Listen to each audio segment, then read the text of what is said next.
I stumbled upon a dead language. Posted by Saturday. As part of my doctorate, I was hired as a lab assistant working with pediatric treatment.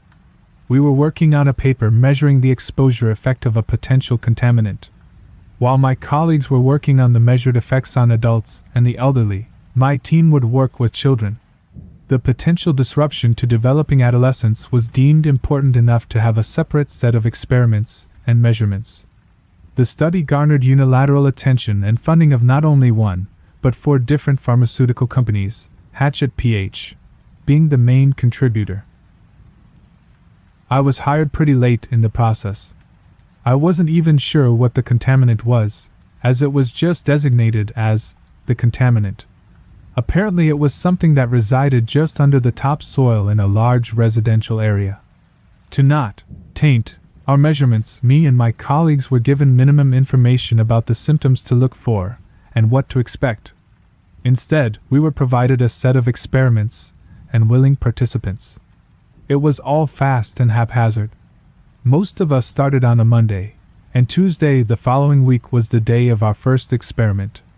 Little time to prepare, get settled, or even understand. Still, this could be big. Big enough to launch a career. The experiment, described as the Cognition and Ocular Development Assessment, CODA, was to be performed with full consent and supervision of the parental guardians. All children were between 6 to 10 years old, and none of them had any observed deformities or illnesses. We were given limited access to certain medical records to make sure our study didn't have the potential to cause any harm. Then again, I'd read the experiment checklist, and there was nothing that could damage anyone. If anything, I argued the results would be pretty much useless. As Tuesday came around, me and my 2 colleagues had prepared as best we could. The 3 of us would put 1 participant each through a series of tests. The CODA was 3 tests over a total of 3 hours. The parents were to be asked for consent before and after each step and given the ability to stop any test at any given time. The experiment overall was surprisingly simple. It was supposed to be a measurement of cognitive and emotional development, mostly tested through facial and spatial recognition. The day of the experiment, I first met Logan, an 8-year-old kid sporting a baseball cap and a brand new Pokemon t-shirt. His mom was a bit anxious, but from what I'd been told, she'd been generously compensated. As I met them in the parking lot and lead them inside, I promised her we'd go through the specifics. "Don't worry," I said. "We're mostly gonna look at pictures. Doesn't sound too bad, huh?" He shook his head, but I'd yet to see him smile. Maybe his mom's anxiety rubbed off on him. The testing room was somewhat small and made entirely out of concrete. There was a pair of opposite two-way mirrors on each side of the room. The walls were painted this sickly mint green, a color so neutral it hurt to look at. The first test was all about emotional intelligence. In sets of 6 pictures each, I was to show Logan various expressions and ask him which mostly correlated to an emotion. If they answered objectively wrong, according to a chart, we were supposed to ask them to explain their choice. Simple enough, I'd done something similar before. But this is where I first realized that Logan wasn't some ordinary kid. As I laid out the first image set, I asked him to identify the happiest face. Clearly, it was card number 3, and Logan answered as such without hesitation. In the second image set, he was asked which one was the saddest. Again, it was number 3. He answered correctly again. In the third picture, the 6 pictures were a wild mix. Some sad, some happy. One guy was sleeping in the corner. "Which one is the angriest?" I asked. There was a correct answer, number 4. A woman furrowing her brow and exposing her teeth. Yet Logan looked at them all for a long time. "Number 6, he said finally, pointing at the sleeping man. "How come?" I asked, following protocol. "It's complicated. They almost killed his mom." The kid seemed almost distant, staring at the picture. "What the hell?" He answered the rest of the questions flawlessly, But that answer stuck with me. Such a strange reaction. Not only did he answer wrong to an obvious question, but it was also such an odd explanation. Logan himself seemed to have trouble finding the right word for it. The second test was similar, but there were new cards. In sets of 3, Logan was supposed to explain each emotion presented by the people in the pictures. Happy, sad, angry, scared. It was similar to the first test, but much more detailed. For every image, there would be a description and a short explanation given by the participant. We pressed forward. First 3 cards, no problem. Happy, happy, sad. Easy explanations. Second set of cards, same result. Surprised, sad, sad. But when the third image set came along, I didn't know what to say. 3 people, all completely neutral. Not a single emotion on their face. They looked almost computer-generated. Logan didn't skip a beat though. She's scared, he said. She doesn't know why she's doing this. And what about this one? Oh, he's hungry. He just doesn't show it. Hungry? Is that the emotion? Yeah, he's really hungry. Dangerous. And the third one? Logan took a long, hard look. After a few seconds, he looked up at me. Almost like he forgot about the picture for a while. Okay, he's... I think he's Obson. Obson? Yeah, Obson. What do you mean? That's what he is.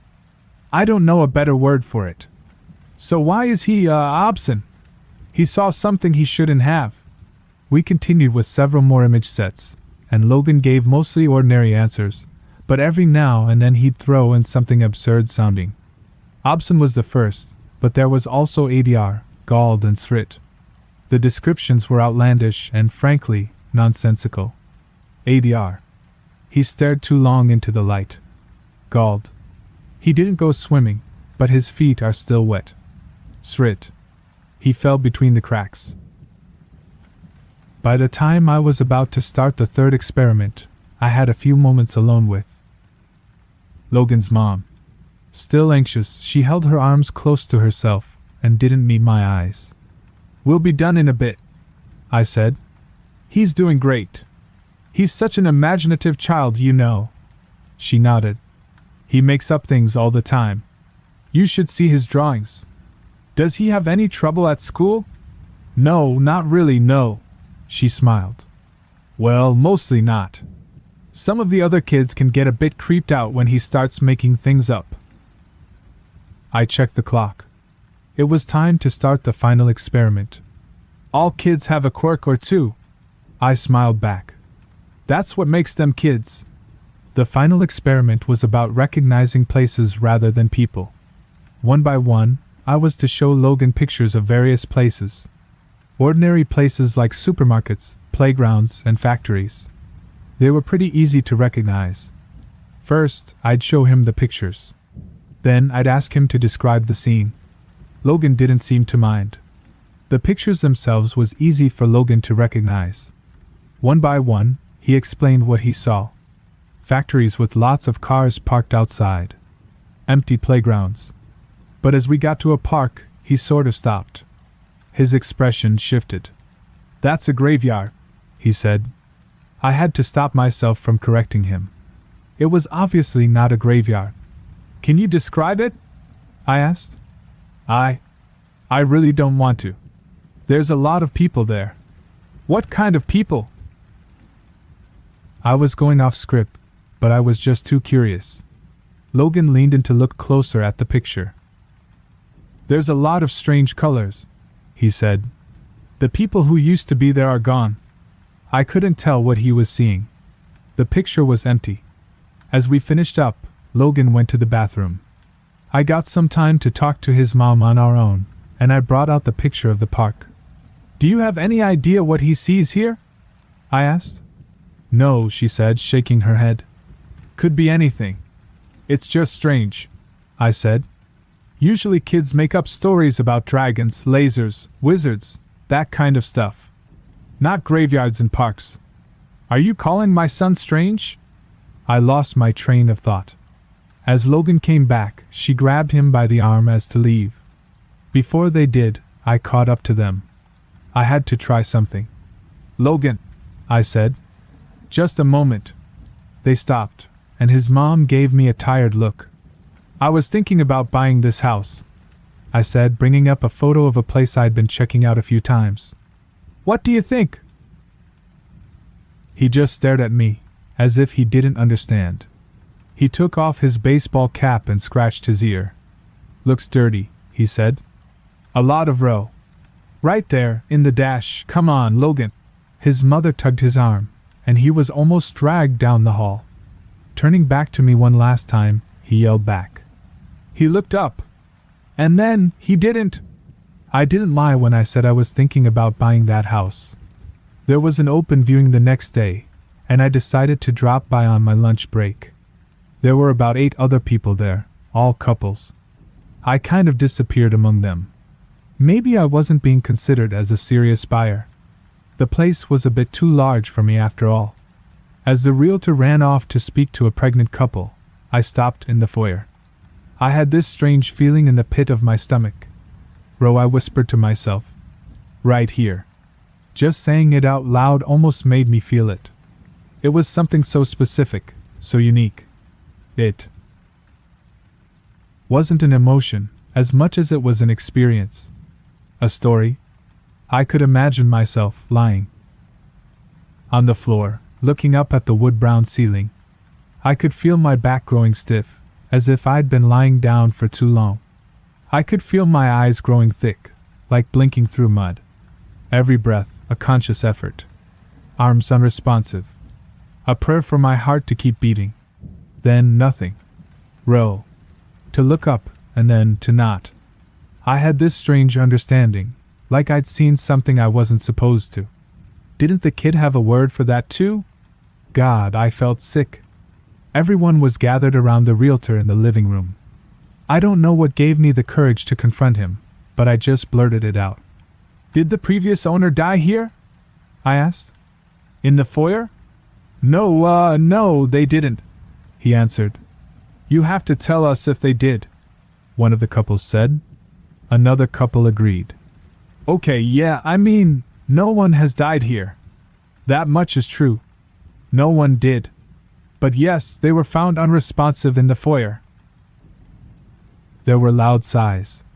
A couple immediately left. Another left shortly afterwards. There was a queue to talk to the realtor, and within 10 minutes I was the only one left. Ro or not, I got the place too cheap to care. This made me curious as to the words the kid had used to describe the various places and emotions. Over the following days, as I transcribed our findings, I started thinking about them a lot more. Staring into the light too long. To get wet feet without swimming. It was all just cryptic nonsense. But what I'd felt that first night in my new house, that was Ro. I could feel it. It was the right way to describe it. One night, as I stood in the bathroom, I thought about the word ADR.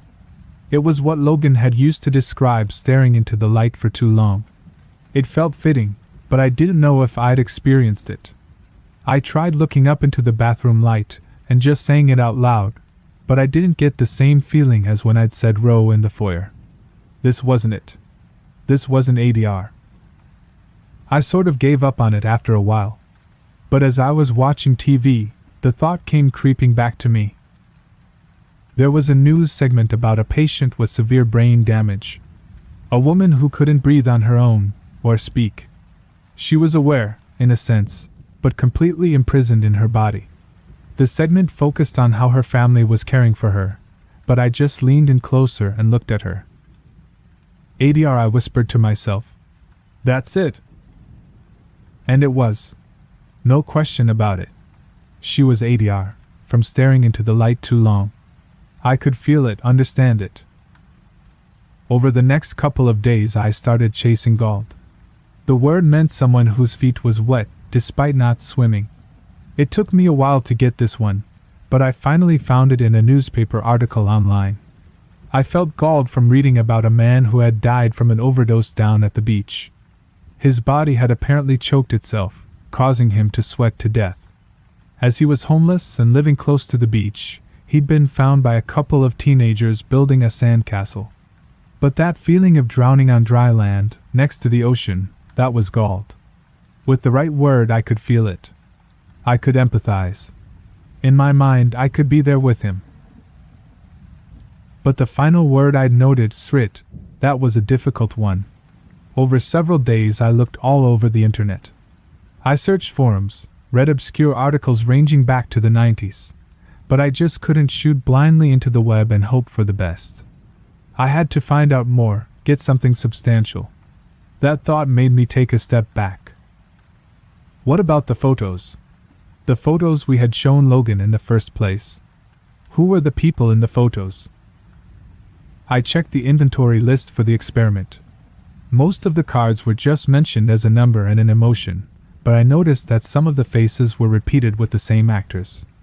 All the cards which Logan had gotten right were repeated at least once, but the weird ones? Those were unique faces. The lighting was different. They didn't show any peculiar emotions, they were just strange people. A bit off. I took a few photos with my phone and tried to do an image search. I couldn't get a single hit. These pictures simply weren't available anywhere online.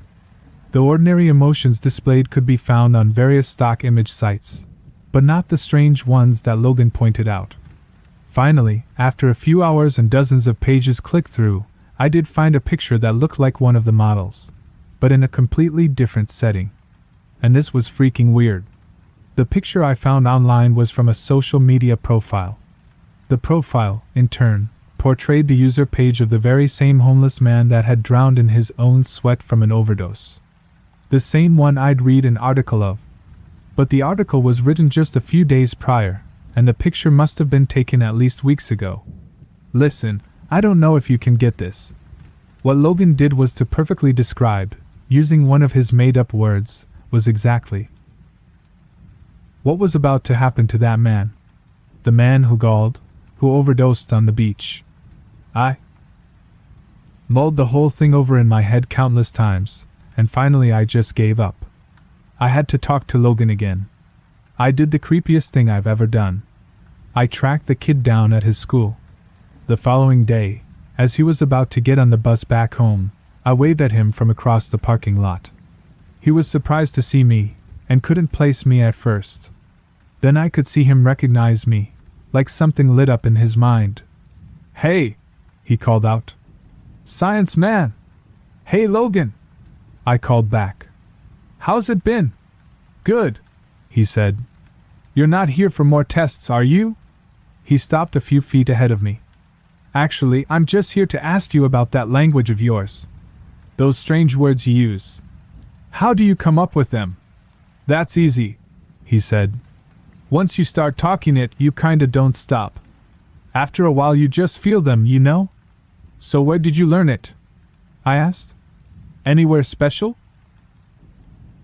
"I think I always knew," he shrugged. "Like, it's weird, like listening. But not to a sound, but like a color. It's just sort of there. Inside. So you can always see it? Because sometimes you said people in pictures were just happy or sad. Ordinary things. Well, sometimes those things are easier to see. You said I should answer fast, not, accurately. So you can see it now?" I chuckled. "Anywhere? Here with me?"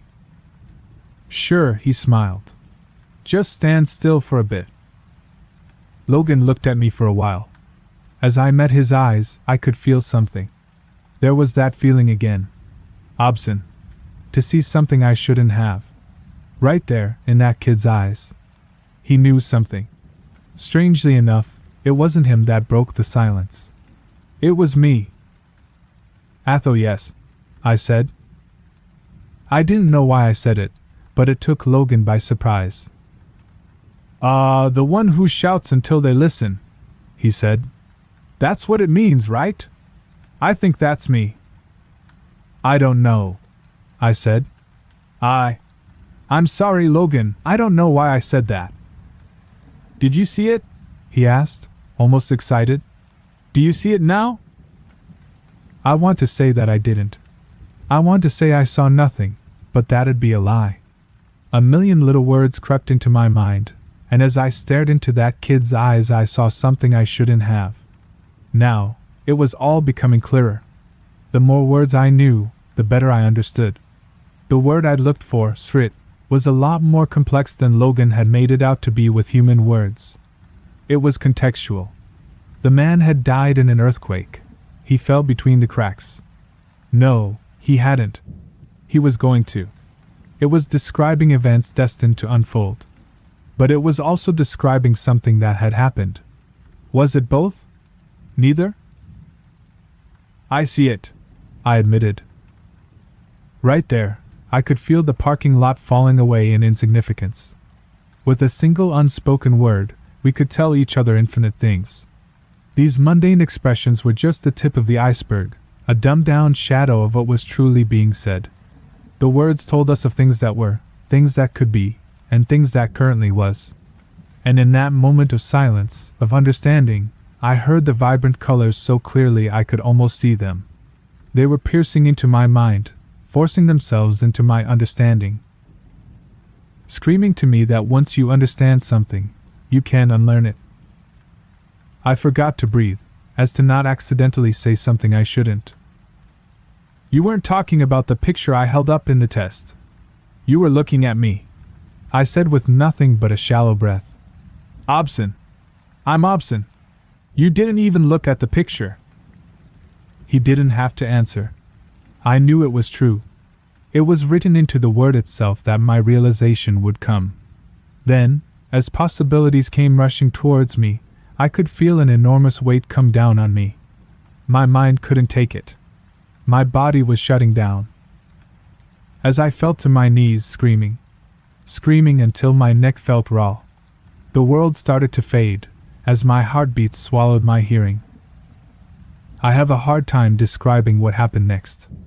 When I closed my eyes, I'd see millions of possibilities. Mostly pain, suffering, and terror. My own thoughts and emotions, multiplied like a torch in a hall of mirrors. I'd see myself waking up in my bed, only to get murdered by 1,000 different weapons. I'd see myself drowning in my bathtub, breaking my neck, falling down the stairs. Death. So much death. And then in the blink of an eye, I'd be in the back of an ambulance, feeling the residual effect of a defibrillator on my chest. As I blinked, the ambulance burst into flames. The driver crashed into a tree.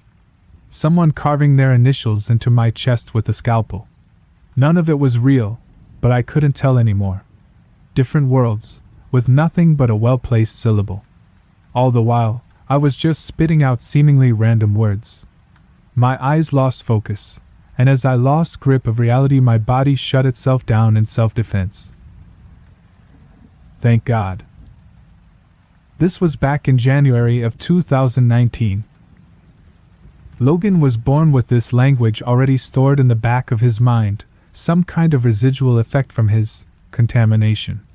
But for people like you and me, we can't take it all at once. So over the years, with intense therapy to back me up, I've settled on trying to learn one single word. I'm going to find out as much as I can about just what it means to be Obson, the word describing me. There was so much to that one word that you could fill a lifetime with it.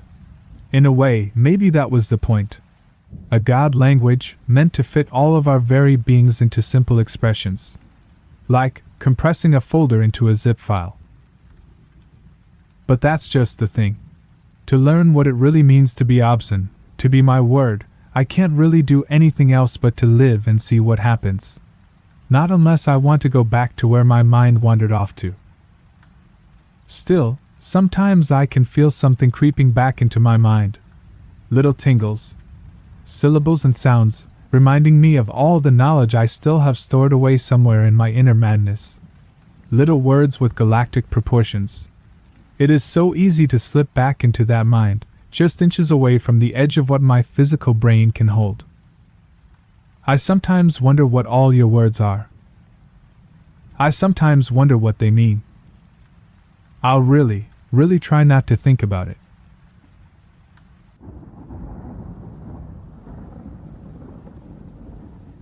If you're armed and at the Glenmont Metro, please shoot me. Posted by Sarcassonomicon. Make it a headshot. Shoot me in the temple, aiming slightly downwards. I need the bullet to travel the shortest possible distance through my brain before it hits my hippocampus. If I'm lucky, the sensation of the gunshot ripping through my skull will only last a few decades. As awful as this sounds, you'll be doing me an enormous favor. Death by a headshot, as soon as possible, is vastly better than the alternative. My ordeal started over 10,000 years ago, at 10:15 this morning. I earn extra money by participating in drug trials. I'm a so-called healthy subject, who takes experimental drugs to help assess side effects. Once it was a kidney drug. A few times it's been something for blood pressure or cholesterol. This morning they told me the drug I took was a psychoactive substance intended to accelerate brain function. None of the drugs I had tested so far have ever done anything for me, in the recreational sense. In other words, none of the drugs I've tested have given me a killer buzz, or mellowed me out, or anything. Maybe I've always ended up the placebo group, but nothing I've tested had affected me at all. Today's drug was different. This shit worked. They gave me a pill at 10:15 and told me to hang out in the waiting room until they called me back for some tests. Only about 30 minutes, the research assistant told me. I flopped onto the waiting room couch and read a few articles from a copy of Psychology Today that was sitting on the coffee table. They hadn't called me back when I finished the Psychology Today, so I picked up a US News and read it cover to cover. Then I read an old Scientific American. What was taking them so damn long? I sluggishly turned my head to look at the wall clock. It was only 10:23 a.m. I had read all 3 magazines in 8 minutes. I remember thinking this was going to be a long day. I was right. The waiting room had a little bookshelf with some used hardcovers on it. When I stood up to walk to the bookshelf, it felt like my legs barely worked. It's not that they were weak. They were just slow. It took a full minute just to stand up off the couch, and another minute to take 2 steps to the bookcase. I scanned the old books on the shelf and picked out a copy of Moby Dick. My arms had the same problems as my legs. Just reaching 1 foot in front of me to grab the book took a long time. I actually got bored just waiting for my hand to reach the spine of the book. I slogged back to the couch and collapsed onto it in a slow-motion fall that reminded me of the low-gravity hops of astronauts on the moon. I opened Moby Dick, slowly, and began reading. I started with Call Me Ishmael and got as far as Ahab throwing his pipe into the sea, which was all the way to friggin' chapter 30, before they called me back. "How are you feeling?" the research assistant asked me. "I feel slow," I said. "Actually, it's the other way around. Everything seems slow because you're so fast. But my legs, my arms, they're moving in slow motion. Your body seems like it's moving slowly because your brain is fast. Your brain is running 10 or 20 times faster than normal. You are thinking and perceiving reality at an accelerated pace. But your body is still constrained by the laws of biomechanics. Frankly, you're moving much faster than a normal person." She pantomimed a jogging motion. "But your brain is running so much faster right now that even your fast walk seems very slow to you." I thought about my slow-motion flop onto the waiting room couch. Even if my muscles had slowed down, my body would still react to gravity the same way. But in the waiting room, I even fell in slow motion. Slow muscles couldn't explain why gravity seemed weaker. My brain was going at warp 10. That's how I managed to read 3 magazines and the first 30 chapters of Moby Dick in 15 minutes. They ran a series of tests on me. The physical tests were fun. They made me juggle 3 balls. Then 4. Then 6. I had no problem keeping 6 balls in the air because they seemed to be moving so slowly. It was boring, frankly, waiting for each ball to move through its arc so I could catch it, with my slow-motion hands, and toss it back into the air. They threw Cheerios in the air and I caught them with chopsticks. They dropped a handful of coins and I counted the total value before they hit the ground. The cognitive tests were less fun, but very illuminating. Finish a 50-word word search, 3 seconds. Solve an intricate maze drawn onto a poster-sized paper, 2 seconds. View a slideshow projected at 10 images per second and answer detailed questions about what I saw, 95% correct. They told me I measured over 250 on the Knopf scale. Apparently, that's deep into the superhuman range of thinking speeds. Then they sent me home. It'll wear off in a few hours, they said, which will seem like days to you. Try to use the residual effects to get some work done. Catch up on work emails while you're still in high-speed mode. The ride home was horrible. It was only 3 metro stops, and in real-world time, it only took about 35 minutes. But in my drug-accelerated hypertime, it felt like days. Days. Just walking out of the medical research suite to the elevator seemed like it took an hour. I sprinted out of the office, willing my legs to push me faster. But the laws of biomechanics held me prisoner. As accelerated as my brain was, I couldn't do anything to make my legs work faster. The huge disconnect between my body and mind made it extremely difficult to judge how and when to slow down, turn, or rotate my body. I had basically turned into giant, slow-motion spaz. I misjudged my speed and rammed into the wall by the elevator button at a pretty good speed. Even though I could see the wall coming at me, I couldn't make my finger, outstretched to hit the elevator button, move away fast enough, and I jammed it against the wall. Hard. The pain was intense. If my brain had been running at regular speed, it probably only would have hurt for 30 seconds or so. But in my accelerated state, the intense pain seemed to last for half an hour. 45 minutes maybe. The elevator ride was horrible. It felt like I spent 4 or 5 hours just descending 7 floors, with nothing to look at but the interior of the elevator car. I sprinted to the metro station. I have to admit, this part was almost fun. Even though my body moved at, what seemed to me, super slow speed, I could still carefully choose how and where to place my feet, swing my arms, and turn my torso. It only took a block or two to getting used to having a brain that ran 24 times faster than my body. Then I'd basically sprint dance the rest of the way, twisting and juking between people on the sidewalk and dodging moving cars with inches, aka minutes, of clearance. I spent an hour, in my time frame, descending into the subway and running to the platform. Endless tedium waiting the 6 minutes for the Red Line train to arrive. Although there was more to look at on the metro platform than inside the elevator, it was still intensely boring. I should have stolen that copy of Moby Dick. The Red Line train roared into the station in slow motion. The normally high-pitched squeal of its brakes was frequency shifted by my high-speed mind to a long, low tone, like a monotone tuba solo. It wasn't just the squealing subway train that was 3 octaves lower than normal. All sound was slowed to the point of near inaudibility. Voices were gone, shifted below the threshold frequency of my hearing. I did manage to hear a screaming baby on my subway car. Her shrieks slowed to sound like whale songs. Sharp sounds like a car horns and trucks bouncing over potholes were low, muddied roars like distant thunder. Back at the research offices, I could still hear and communicate with the research staff. But now verbal communication with anyone would be impossible. The effects of the drug were still intensifying. I spent what seemed like days on that fucking Red Line train. Days.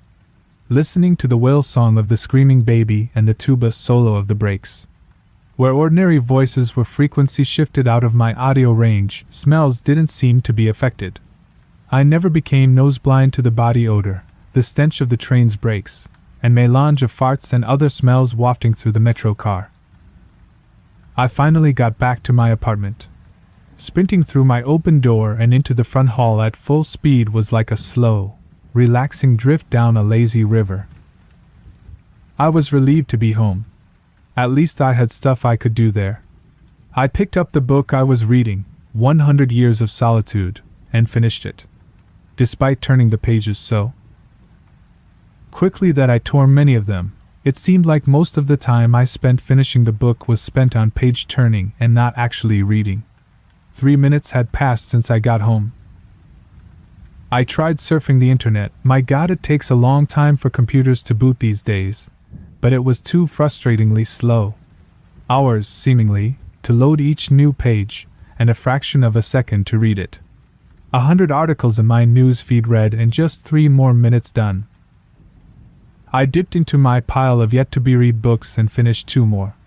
4 more minutes had passed.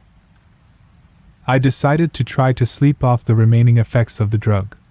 Unfortunately, whatever part of my mind is responsible for perception, the part that's been accelerated to hyperspeeds by the drug, isn't the same as the part that governs sleep. Despite being awake for what I perceived as days, my physical brain still thought it was 1:25 p.m. It was not ready for sleep. Nevertheless, I tried to sleep. I walked to my bedroom, a slow 45-minute drift through my apartment, and flung myself into bed, lazily falling like a feather onto the mattress. I closed my eyes and lay there for hours and hours, 10 minutes of reality time, before giving up. Sleep would not come. I was facing what was going to feel like days, or maybe even weeks of being trapped in a slow-motion prison. So I took an Ambien. The sensation of the pill and the splash of water I used to swallow it sliding my throat was sickening. A lump that blocked my breathing, moving like a slug down my esophagus. I read a book. 10 minutes had passed. I read another. 18 minutes since I took the Ambien. I threw the book across the room in disgust at my situation. The book slowly pirouetted and spun through the air, like a leaf blowing in a breeze. It hit the wall with a long, faint rumble, the only sound I had had for what seemed like hours, then drifted to the floor like a flip-flop sinking in a swimming pool. The force of gravity hadn't changed since I took the pill. The laws of physics were the same. It was just my perception of time that had gone wackadoo. This meant I could use the speed things seemed to fall as a way of judging the effects of the drug. Based on how long it took the book to drift to the floor, I estimated the effects of the drug were still intensifying. I read a magazine. I turned on the television.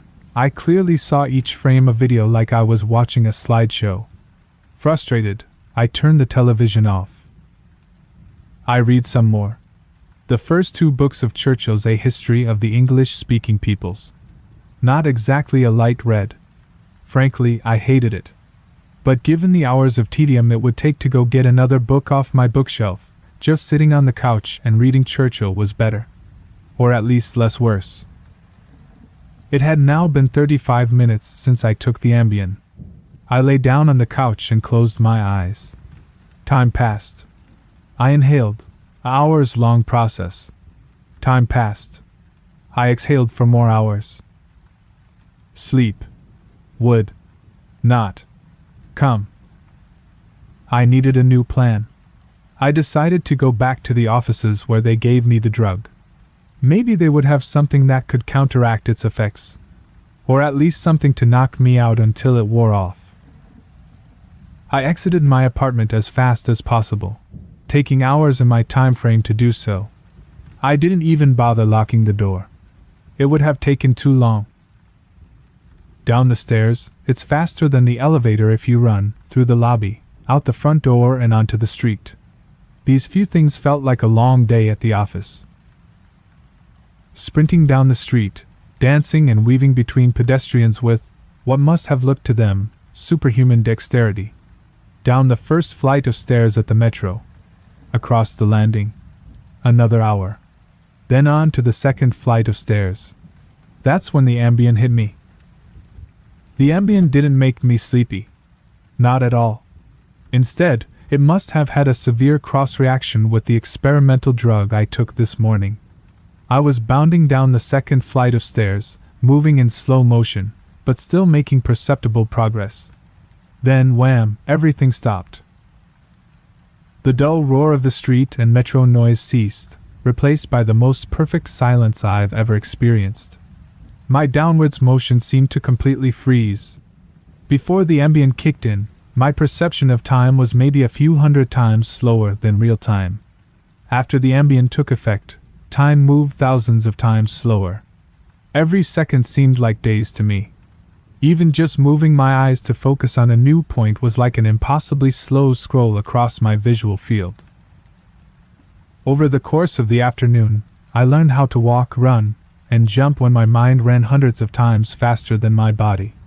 But with another 4 or 5 orders of magnitude of slowdown caused by the ambient, body control was almost impossible. I fell on the stairs. Even though I was all but frozen in mid-step, controlling my muscles was impossible. I commanded my foot forwards for hours, then backwards for hours more when it seemed like I would miss the next step.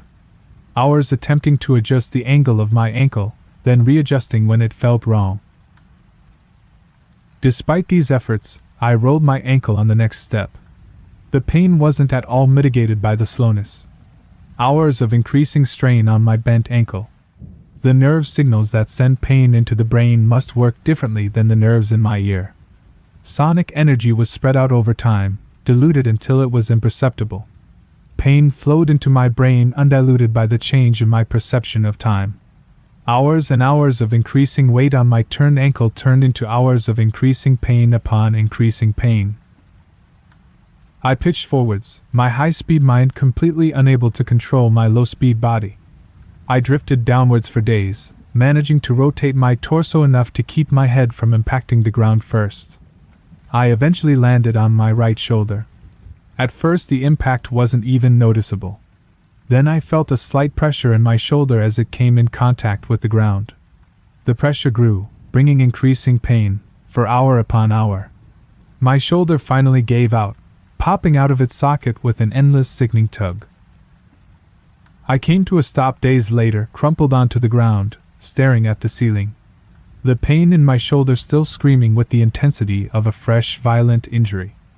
I had plenty of time to think during that fall. If every second seemed like days to me, then each minute of real-world time would be like years. Even if the drug cleared out of my system in the next 2 or 3 hours, this nightmare would seem to last centuries. By the time I hit the ground, I had a plan. I would somehow get to the platform and throw myself in front of a train. I twisted onto my hands and knees. Days of my dislocated shoulder crying for relief. I misjudged my rotation and rolled onto my back. I tried again, collapsing onto my face as I tried to figure out how to control a body that moved slower than grass grew. Weeks of effort were finally rewarded with success. I stabilized on my hands and knees. If just getting on all fours was this difficult, I figured that walking or running was completely out of the question. So I crawled. I crawled through the metro tunnel. The dumb looks on the faces in the crowd lingered on me for weeks. I crawled under the turnstile and onto the escalator.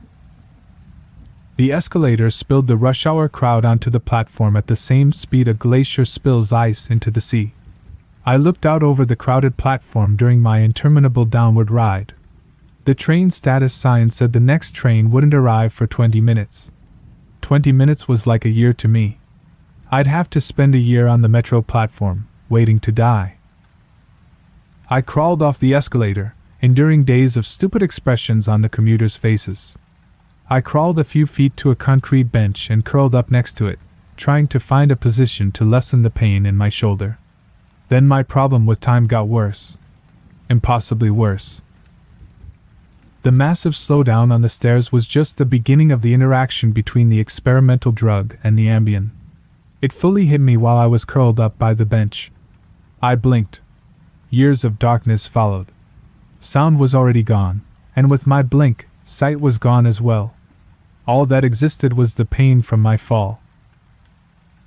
My hyper-accelerated mind wasted no time compensating for the lack of sensory input. Voices spoke to me. They sung to me in languages that never existed. Patterns and faces and colors came and went in my mind's eye. I recalled my whole life, and imagined living another. I forgot English. I settled into a profound despair. I spoke to God. I became God. I imagined a new universe and brought it to life with my thoughts. Then I did it all again. and again. My eyes opened with geologic slowness. A faint glow. Weeks. A slit of light. Weeks. A narrow view of the metro platform, ankles of the commuters near me, and an advertisement on the opposite wall. I extracted my phone from my pocket. A project that spanned decades. How can I even explain the boredom? The pain in my shoulder is nothing compared to the boredom. Every thought I can think, I have thought hundreds of times already. The view of ankles and advertisements never changes. Never. The boredom is so intense it's tangible, like a solid object of metal and stone wedged into my skull. Inescapable. What are my options? If I crawl and fall onto the tracks without an oncoming train to crush me, I won't die. I'll experience even more pain from the 4-foot fall, but I'll most likely be rescued by some do-gooder on the platform and unable to act when the train finally does arrive. My suffering in that scenario will be endless. So I wait for the train, so I can throw myself under it. When it finally hits me, I will experience the pain of being ripped to pieces for centuries until finally, the light of life leaves my brain, and my experience ends. I've lived hundreds of lifespans at the foot of this bench. I am far older, in spirit, than any human who has ever lived. Most of my life experience has been a snapshot of pain huddled on the floor of a subway platform, with an unchanging view of ankles and advertisements. This post is my plan B. My Hail Mary. My long shot. I've spent lifetimes typing and posting this message in the hope that someone will read it and become convinced that my suffering must end. Someone on this platform right now. Someone who will find the man curled under the bench, the man who crawled down the escalator, and kill him as swiftly as possible. A bullet to the temple. If you're armed and at the Glenmont Metro, please shoot me.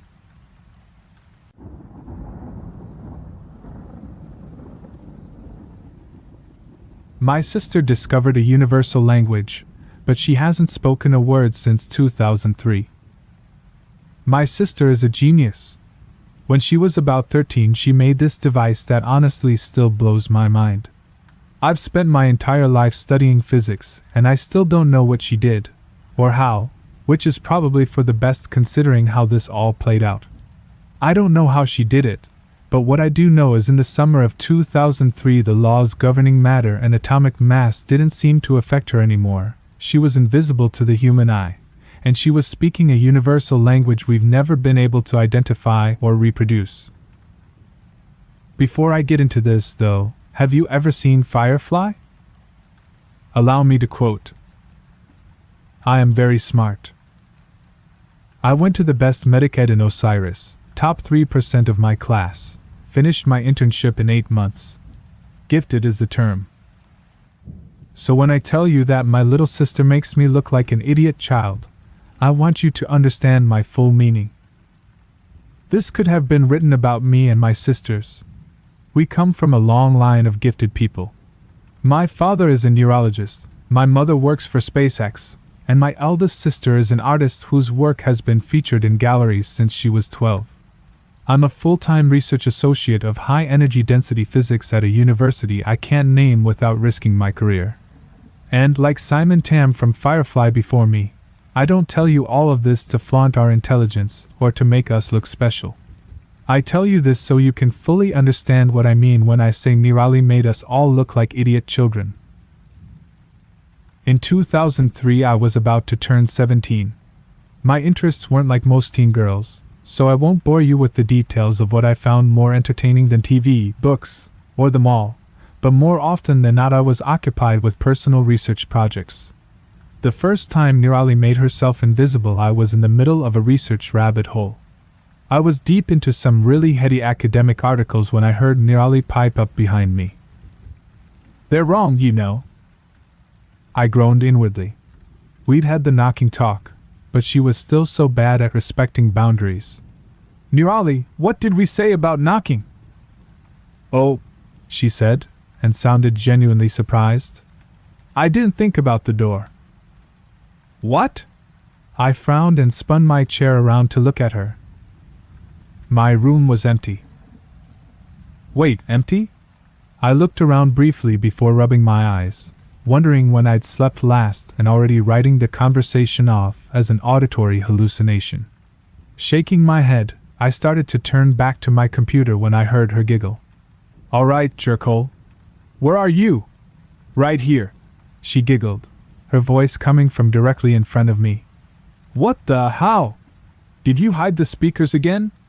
I stood up, taking a moment to really look around the room. She'd pulled a prank like this before, hiding a complex set of speakers she'd modified to create a confluence of sound she could manipulate. It would sound like someone was anywhere in the room she specified. She'd even made it sound like she was moving around. It was really impressive, especially since she'd only been 10 at the time. This time, though, she'd either gotten much better at hiding the speakers or something else was going on. She giggled again. No speakers!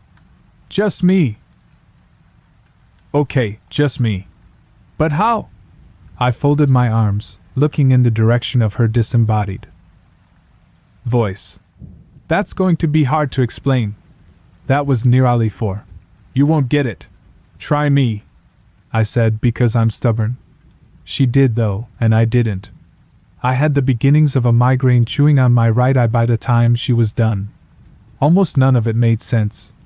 There was something about atomic frequencies, and post-dimensional drift, supraliminal desynchronization, and something she dubbed the Planck supertemporal parallel. It was all way over my head. Okay, I said, rubbing my temple as I tried to digest it all. But how did you get here? I walked. Infuriating. I mean, how did you get in here? I gestured widely to the door, which was closed, and the walls around us. Oh. I could hear the shrug in her voice. I just walked where the walls weren't. I squinted at the spot I thought she was standing. You what? She sighed. It was a special sigh. It was the kind of sigh that told you someone much smarter than you was put out at having to dumb something down enough for you to understand. An embarrassed heat flooded my cheeks. I knew she was smarter than me, smarter than all of us. But it still made me feel like I'd failed simple math in front of Neil deGrasse Tyson and a puppy, and they were both disappointed. I walked where the walls weren't. The walls aren't everywhere, Divya. In fact, in most places like realities, the walls aren't there at all. So I just walked in those places. I wanted to see the proofs of this statement, though I knew she wouldn't have bothered writing them down except in scraps and incomplete snippets that only made sense to her. I also knew the proofs wouldn't make any more sense than her original explanation. Even so, it bothered me that I only understood what she meant in the vaguest, most conceptual way. It wasn't natural for me. That abstractness of thought warred with the linear way of my brain, making actual understanding impossible, and I hated it. Sanaa would have understood. Her brain worked that way. But not mine. I must have looked like I was struggling with it, and I was, because she continued on. Where I am, or technically when and how, everything is a Schrodinger's puzzle of is and isn't. All I have to do is observe the places where the state of something isn't and go there. This wasn't helping. I mean, it was. I got the basic concept of what she was saying, but in terms of the practical application of physics it was a mess of meaningless science-y buzzwords. Nothing she said had any foundation in known science. She could have told me, I ate ice cream upside down and chanted purple backwards 30 times and the wall turned to jello, but only as long as I looked at it from a 45-degree angle. And it would have been exactly as scientifically sound as what she'd actually said. Yet she was the one who was invisible, so the limits of my understanding and science itself had no bearing on her corporeal existence. Do you still have a body? I mean, can you see you? Oh yeah, she said, her voice pitched higher in excitement. I look like 100 versions of me laid on top of each other. Looking at my hands and stuff is kinda trippy, but I'm here.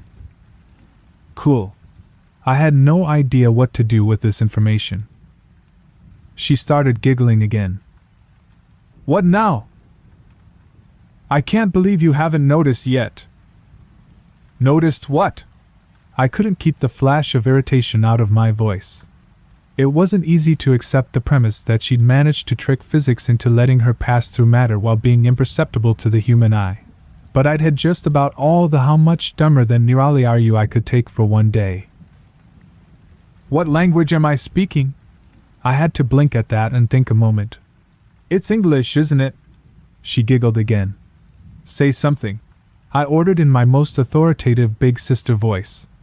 Nor again is there anyone who loves or pursues or desires to obtain pain of itself, because it is pain, but because occasionally circumstances occur in which toil and pain can procure him some great pleasure. If I concentrated, I could tell the words she was saying didn't quite match what I was apparently translating in my head, but I couldn't hear them for what they were. Except, wait, is that the lorem ipsum translation from De Finibus Bonorum et Malorum? She giggled again. Yep. Want me to try something in Hindi? Yeah, I said, a little stunned and more than a little curious. Go for it. May he in whose lap shines forth the daughter of the mountain king, who carries the celestial stream on his head, on whose brow rests the crescent moon, whose throat holds poison and whose breast is support of a huge serpent, and who is adorned by the ashes on his body, may that chief of gods, the Lord of all, the destroyer of the universe, the omnipresent Shiva, the moon-like Sankara, ever protect me. I frowned, torn between focusing on the words and trying to identify what she was quoting.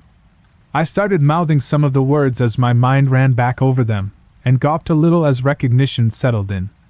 Did you just quote the Ramcharitmanas Ayodhya K with Macron invocation? Another giggle. But how? That didn't sound like Hindi at all. Fascinating, she said.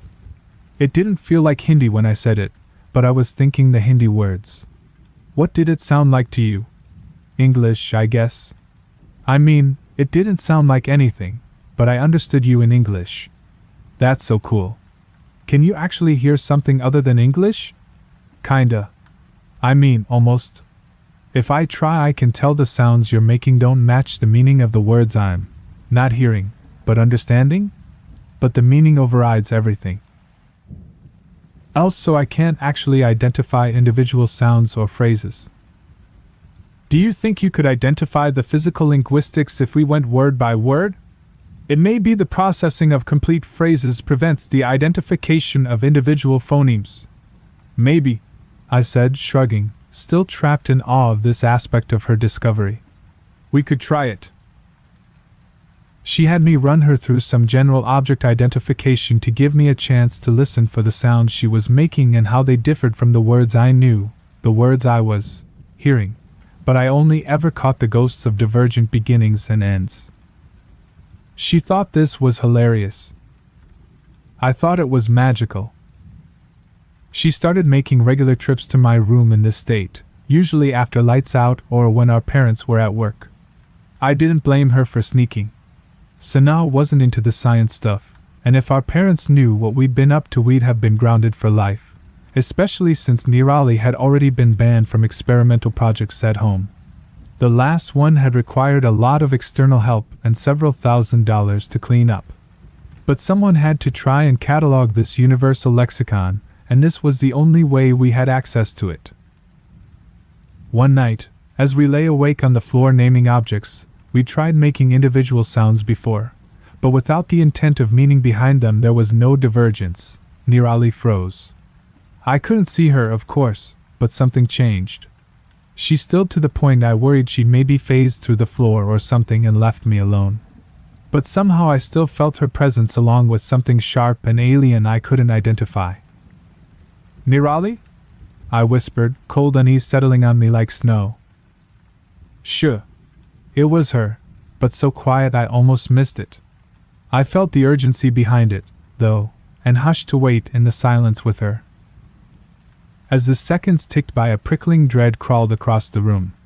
It started at the edges where the shadows were thickest and spread outward, tainting everything it touched, including me. My pulse quickened as a primal paranoia sank in. I knew it was just Nirali and me, but it felt like a predator was stalking the shadows, searching for us, and it was only our silence that kept it from pouncing. To keep the paranoia at bay, I focused on the warm red readout of the clock above my desk. The slowly changing numbers were soothing and hypnotic. They dulled the edges of my fear until, at some point between midnight and 2 a.m., I fell asleep. I only realized this when Nirali finally whispered my name, pulling me back to reality. "Divya, wake up!" I swam back to consciousness slowly, shaking off the half-formed discomfort of a dream I couldn't remember. "It's gone now." "What's gone?" I rubbed the sleep still clogging my vision and blinked at the clock above my desk. So late. Had we really been laying on the floor for 2 hours? Nirali didn't answer. Not for a long time. Long enough that I thought maybe I dreamed her waking me up, entirely. "The shadow behind the walls," she whispered, cutting the silence away like cobwebs. There was a weight to her words I couldn't describe that tickled the primal centers of my brain again, an ancient urge calling to me, telling me to hide. "The what?" I croaked, propping myself up on my elbows, but Nirali was gone. Not just quiet. There was a difference in the room when she left, and I could always sense it. Even if she didn't say she was going. A few minutes later she was at my bedroom door, actually knocking. The sound startled me, giving my heart a sudden workout with a spike of adrenaline. I snuck over to the door to let her in, too keenly aware of the night around me and jumping at shadows I suddenly worried couldn't be trusted. Without a word she slipped past me and crawled into bed, hiding beneath the covers with her knees against the wall and her back to me. I took my cue as it was offered and crawled in behind her, offering myself as protection against the night. Sleep was slow in coming as my body flushed the survival instinct from its veins, but eventually it must have come as the next thing I knew the sun was peeking through the windows and Nirali was watching me sleep. "Divya?" Nirali said my name like she was testing it, as if she didn't expect to hear it again. "Yeah? Nothing," she said, curling back under the covers before adding, "Thanks." It was a week before she came to me through the walls again. "I think it's drawn to the language," she said, pulling me out of a dream about superfluid. "What is?" I yawned, oddly comfortable with the resumption of our nightly conversations. "The shadow behind the walls." "What is that?" "I don't know. Something big. Something old. Older than time, maybe." "What's with the Sana talk? Older than time?" "I don't know, Divya, that's just what it feels like." She was always like this, caught somewhere between science and emotion, like the perfect cross between me and Sana. I think it allowed her to think abstractly enough to escape the box of the known to innovate, while remaining linear enough to build a new box to house her innovations. But sometimes it meant she didn't have the math to back it up. Sometimes it was just a feeling or the hint of a notion, but even then Nirali's feelings were always spot on, even if it took science a few decades to prove it. "All right," I said, accepting that answer. It was odd, I realized then, how a few weeks of exposure to what my mind told me was factually impossible opened me to the flexibility of the possible. I was surprised, too, when I noticed my first instinct wasn't to challenge her or demand proof just because what she said was beyond my experience or immediate comprehension. Instead, I would nod and accept that what she said, what she experienced, was simply truth and the limitations of my understanding couldn't change that. "What does it want?" "I don't know. I don't think it talks. But I think it listens. And understands." "That's unsettling," I said, shifting under the covers. The superstitious child in me made sure my feet were hidden in the center of the bed because the shadows still couldn't be trusted. She hummed her agreement. "It's not the only thing here, though." A chill surged through me, prompting my heart into a panicked gallop. "What do you mean?" "I mean there are other things. Big things. Old things. Most of them can't see me, I think. I'm not really where they are, same as I'm not really where you are, but they can hear me, same as you." "Are you safe?" Nirali was silent. My stomach churned, because I knew it meant something big, and old, and dangerous was near enough to pose a threat. After several minutes passed, she answered, "Sometimes." "Only sometimes?" I sat up, staring at the spot on the floor where she would have been seated. "Only sometimes." "Then why are we still doing this, Nirali? I wouldn't have agreed if I knew you were in danger." "I know," she said quietly, "but there's so much here. If I focus on a color, I can experience everything that color has ever been and ever will be. If I think about a time, I'm sitting in what used to be here or sometimes what will be here, watching a blur of activity that won't happen for another 1,000 years. I've seen cities you can't even begin to imagine made of glittering bone and glass. Monolithic wonders to shame the gods. Last night I was standing in the center of a black hole. Not a hologram or a simulation, but an actual black hole. Captured, contained, reproduced, harnessed, I don't know what, but it was here and so was I, and through the black hole I saw so many other universes, all laid out like mirrors into infinity." "Nirali," I whispered, both awed and terrified. Had she been experiencing these things every night? All the hours we talked about nothing and nonsense? "But there are also bigger things," she said, her voice dipping into darkness. "Things that hide in the glint of starlight on glass. Things that follow me back from the future and wait for me in the past. They skip like stones on water, only touching the surface for a minute and never with their whole selves. But even that much is too much. It hurts to look at them. There are too many shapes at once, and all of them are hungry in ways I don't understand." Tears welled in my eyes as I listened to her. It hurt to accept these things as truth. I couldn't understand them or touch them or even experience them myself, but I had to accept they were real, because my sister was invisible. She could pass through matter at will and spoke a universal language to me every night. But accepting all that also meant accepting that my sister spent every night compelled by her own curiosity to go back to this dangerous state again and again, only to be terrified by what waited in between. "I'm glad they can't see me, but I don't think that will be true much longer." "What? Why?" "The shadow behind the walls has been in my room all week. I can feel it following me around. It's listening now, but I don't think it will come in your room again."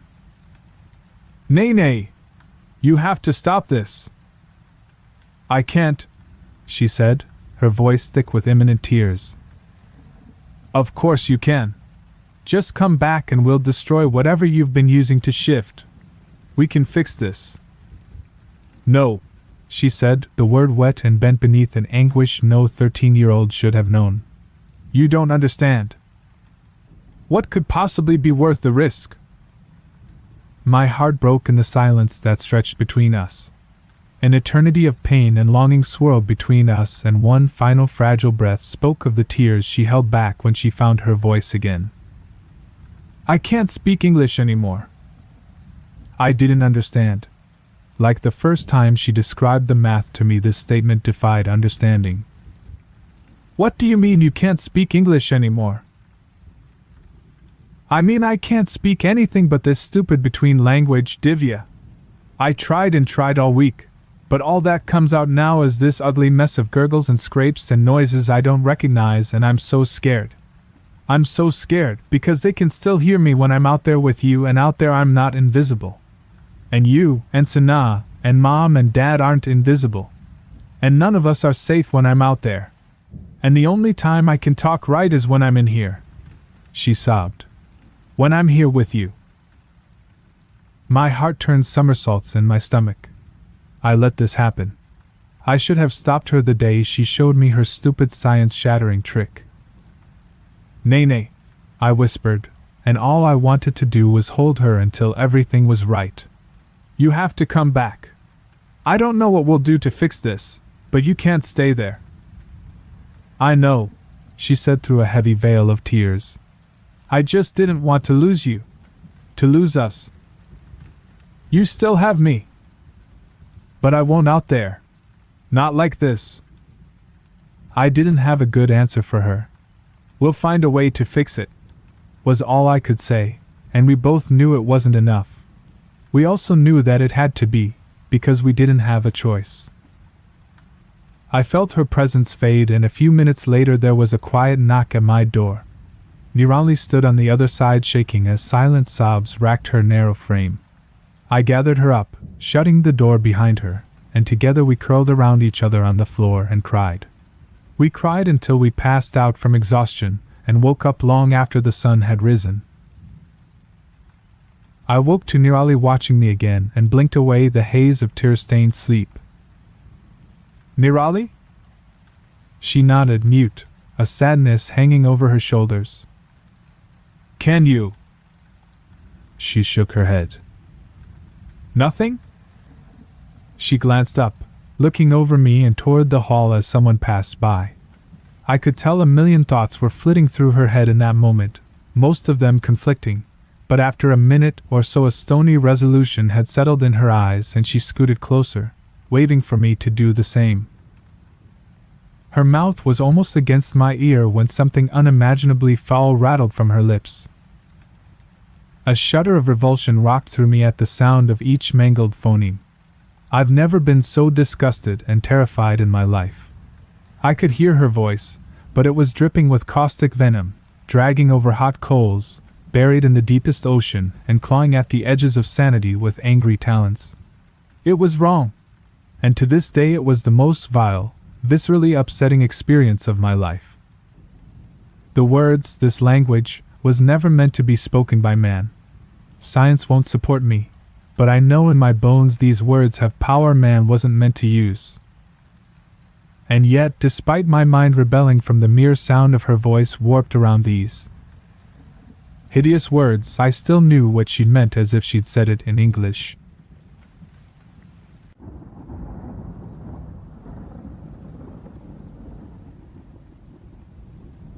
The Sandman? Go to bed and wait for the Sandman. Even as it came out of James' mouth, it seemed to him a strange thing to say, and he was not sure why he had, but for some reason it worked. Daniel went to bed. The next morning, though, he asked, "What does the Sandman look like?" James was making breakfast. Daniel sat at the table, short legs swinging under his chair. "Nothing, really," James said. "It's just an expression." "What does it mean?" "Just something people say." He put a plate of eggs in front of Daniel and kissed him on the top of his head. He thought that would be the end of it. Until he saw the Sandman for himself. He was getting ready for bed and stopped by Daniel's room to check on him while he slept, as he often did. It was such a routine precaution that when he saw a pale, naked man sitting on the edge of Daniel's bed, rocking back and forth, it took a moment for him to process what he was seeing. He reacted the way any father would, of course. He ran into the room screaming, and for a moment he thought about attacking the intruder, but then the man on the bed turned, and that's when James saw that it wasn't really a man. It was a pale, slithery thing, hairless and warped, its joints turned the wrong way and its body out of shape with itself. When it moved, it was like an insane marionette dancing on a stage. James froze. The skittering thing watched him. He felt spreading warmth, and he realized he'd pissed his pants. Only when he remembered that Daniel was still there in bed, staring at the broken-shaped thing sitting a foot away, did he regain the courage to move. He grabbed Daniel and ran. In the hall he turned to see if the thing would follow them, but it didn't. For a moment it watched, and then, moving like a stop-motion nightmare, it crawled to the window and jumped out, leaving only the billowing curtains to mark its passing. James had trouble talking to the police. He reported a break-in, but when asked to describe the intruder he didn't know what to say. How could he make the ordinary man in the blue uniform sitting at his kitchen table while two of his colleagues searched the house understand a thing like he'd seen? He couldn't even understand it himself. To make it worse, Daniel's memory did not correspond to James. He described an ordinary-looking burglar. "A man in a mask," he said. James thought about it. Had it been a mask? No, it would had to have been a full costume, and an elaborate one, something like they would use for a movie. And that would not explain the way it moved. but in the end he simply echoed his son's testimony. "A man in a mask," he said. "A burglar." The lie unsettled him almost as much as what had happened. The doctors said Daniel wasn't hurt, and showed no signs of molestation. James was relieved.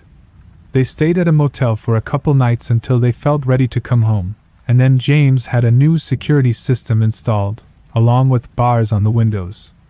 He didn't like the sight of them in Daniel's room, but it seemed like the only thing to do. James was frightened that first night back in the house, but Daniel, strangely, was not. When asked if he felt okay sleeping alone, he just said yes. In the end it was James who found himself wishing he were not sleeping alone. He was up all night listening for the sound of anything moving in the house.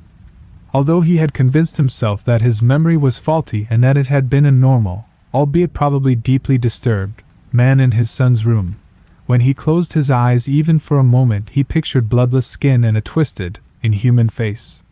He found himself wondering, why my house? Why my family?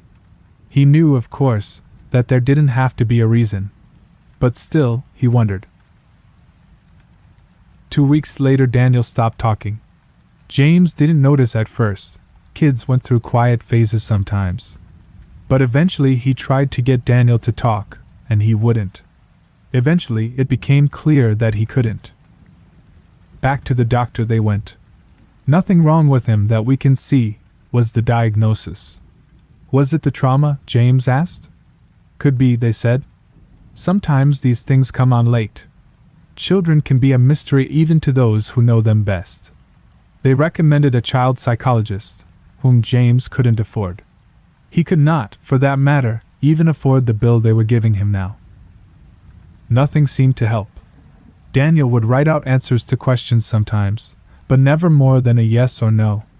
When James would ask him what was wrong, or if he'd seen or heard anything that frightened him, Daniel would only stare. He seemed furtive and bemused. James found himself missing the sound of his son's voice. Sometimes he wanted to hear it so bad that he ached. But it seemed that Daniel would not talk again until he was ready. James had other things to worry about too. He was convinced, beyond reason, that the intruder was not really gone. Though the alarm never went off and the locks and bars remained undisturbed, he was sure that he heard movement in the night. Not normal movement. It was a sound like a huge snake slithering through the house. When he heard it, he imagined horrible things. Nothing was ever there when he went to investigate, though he often thought he glimpsed something just out the corner of his eye, a pale foot or a misshapen shadow that would slink away as soon as he turned. He rarely slept, and when he did he had haunted dreams. Soon he realized he had not left the house in weeks except to go to the bank and buy groceries. He felt hemmed in. With Daniel acting mute, he hadn't had an actual conversation with anyone in weeks, so he called his mother. The connection was bad and her voice sounded faint, on the verge of being not there at all. "I guess I'm okay, Ma," he said, pausing to wipe the sweat from his palms and then make sure he could hear Daniel playing in the next room. "But things have been a little rough. We had a break-in." "Oh, how awful," Mom said. "Did they take anything?" "Nah. Just ran off. It was weird though. I haven't really felt comfortable since then." "Are you still working at that hospital?" "No, Ma, I left last year, you know that." "Oh. Well, have you been getting out? What about that nice woman you were seeing last year, the one who played the piano?" James scowled. She was always asking that kind of thing. Didn't she know how hard it was being a single father? That he didn't have the time? He was about to say so when something made him pause. "Ma, is there anyone else on the line?" "I don't think so." James was sure he heard it though, the short, gasping sound of someone trying to hold their breath and failing. A cold feeling crept across the back of his neck. "You're sure nobody is listening on your other phone?" "Dear, there is no other phone, I'm on the cell, that's why the service is so bad." "Then what is?" James stopped. If the sound wasn't coming from her end, then... He dropped the phone and raced to the hall. The extension hung on its hook, undisturbed. Heart pounding, he hurtled into the garage. The spare phone sat on the workbench. No one was in sight. But could they have been? Could someone have been here all along, listening to his phone call, and then slithered away? Might they be here even now? The next day he took out the extra phone extensions. He even filled in the jacks with rubber cement. Daniel watched him work, eyes curious, but James offered no explanation. He began giving Daniel a light physical exam every week. His CNA training was a little rusty after a year on disability, but you never really forget. It was an absurd thing to do, of course. Even if there was a physical cause for Daniel's behavior, it would be nothing he could discover this way. And he was aware on some level that it was compulsive behavior. Nevertheless, it made him feel better. One morning James set the diaphragm of the stethoscope against Daniel's chest, but he could not locate a heartbeat. He moved his hand in search of the right spot, to no avail. Then, to test it, he listened to his own heartbeat. It came through steady and clear. But when he checked Daniel again, he didn't hear anything. A thought came unbidden to him of the Tin Man in The Wizards of Oz, whose chest was empty as a kettle. A sick feeling roiled his stomach. He threw the stethoscope down and grabbed Daniel by the shoulders, looking into his face. Daniel stared back with bright eyes. He even smiled a little, with the corners of his mouth. James felt the tingle of tears. He swept his son up in his arms and hugged him, and Daniel hugged back. Then James put his shirt back on him and sent him to play. The stethoscope, he decided, was broken. He threw it in the trash. Things got worse. James' terrors were no longer relegated to the long hours of the night. Now it seemed that some creeping, some skittering and scuttling, some unknowable noise in some dark corner or another, filled every second of his day. The thought of how big the house really was started to weigh on him. There were so many rooms he wasn't in at any given time, so many places someone, or something, else could be. He imagined strange figures occupying the rest of his home when he wasn't around, melting into the walls or merging with the shadows whenever he turned on a light or opened a door. How would he know if they were there? How would he ever know? Soon he didn't even have to be outside of a room to imagine it. When he walked up the stairs, he pictured pale figures lurking beneath them. When he went down the hall, he pictured a crawling thing slithering behind the walls, shadowing his every step. If he sat too long in the same chair, he imagined that it was right behind him. And he was never comforted when he turned around and found nothing there, as he could only guess that meant it had moved, swiftly and silently, behind him once again. Wherever he was not looking right now, that was where he imagined it to be. He was losing his mind, he knew. The only thing that helped him cling to sanity was that Daniel seemed undisturbed. Other than his muteness, his behavior was perfectly normal.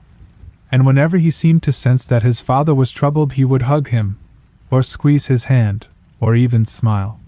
Sometimes, when he left the room, James cried. One night he found himself creeping around the house with no lights on at 2 o'clock in the morning. If the intruding thing had taken to violating his daytime activities, then he would get revenge by confronting it on its own terms, the night. And really, night was no more frightening to him now than day. They were almost interchangeable. He padded barefoot down the halls, up the stairs, in and out of disused rooms. Sometimes he stopped to listen, hoping to locate it by sound. It was a stealthy, creeping thing, he knew, but it was awkward at times, and it couldn't always keep its strangely shaped limbs from making their distinct, irregular footsteps. The smallest noise would give it away. There was one room he suspected it spent most of its time in, the spare bedroom. Not a bedroom at all, really, more like a closet just large enough to accommodate a bed if one were so inclined. It was unpainted and uncarpeted and drafty. He'd always meant to fix it up. He didn't come in here very often because he disliked the bare and used look of it. It made him think of a partially dissected corpse. He came in now, though. If the thing made its nest any one place in the house, this would be it. Of course, there was nothing there now, but that didn't mean there was nothing there. He cursed, running a hand through his sweat-damp hair. What was he missing? How did it hide from him? What was its secret? He peered into the room's empty corners one by one, getting his face a few inches from the plaster and floorboards so that he could be certain, that there was no space for it to conceal itself. The light bulb flickered. He froze. My God, he thought, it's on the ceiling. He pictured it crawling above him like a huge, pale lizard. That's how it gets around, he thought. That's how it escapes any time I should have it cornered. It just scuttles up the wall and hides right over my head. He imagined it dangling down behind him like a spider. If I turn around, he thought, it will be there, hanging with its face right next to mine. He held his breath. He did not want to turn around, but he had no choice. It was between him and the door. With a quiet sob, he rounded on his heels. Of course, he was alone. There was no man on the ceiling. He checked twice. Maybe it crawled out and was waiting for him in the hall, but when he checked there, the coast was once again clear. It should have been a relief, but it was not. After all, it had to be in here somewhere. If the ceiling was not its trick, that just meant it was something else, something even more strange, even more clever. He went to Daniel's room. He had not stopped checking on him at night, like he always had. This time, though, rather than open the door, he listened at it first, pressing his ear against the grain of the cheap wood and holding his breath, terrified that he would hear a skittering sound on the other side of the barrier. What he heard instead shocked him more. Daniel was talking to someone. James recoiled for a second, and then, when he'd caught his breath, he all but kicked the door in.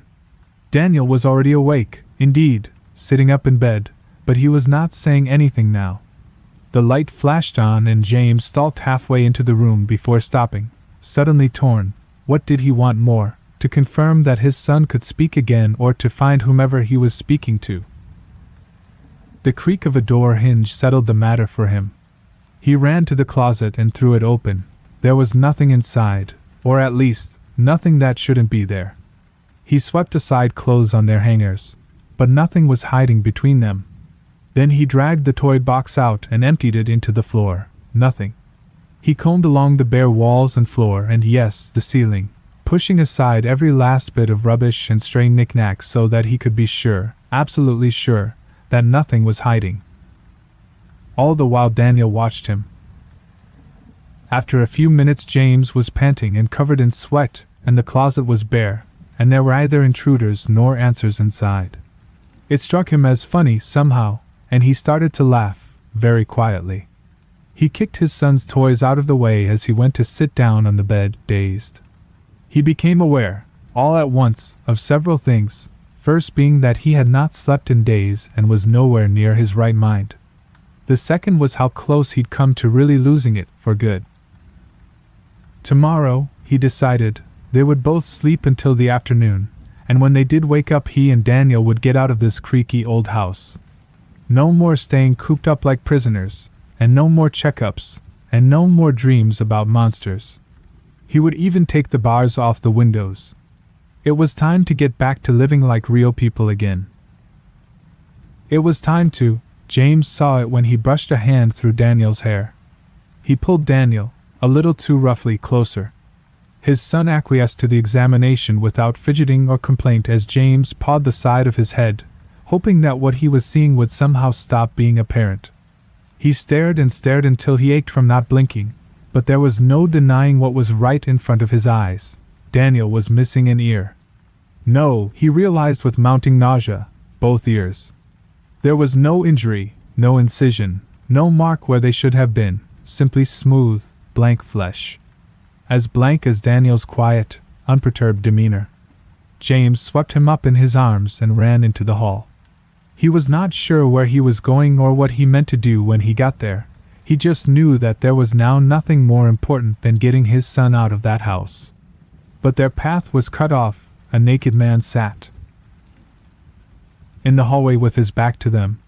No, not a man. James recognized its stretched limbs and stooped shoulders. The pale thing squatted on its haunches, rocking back and forth like it was palsied. It almost seemed to be in pain. James hugged his son closer and backed away. Then he heard Daniel's voice. "Daddy." James turned to Daniel, and he heard the voice again. "Daddy." But Daniel's lips hadn't moved. James looked back at the hunched figure. Its head jerked when it talked, like a tick.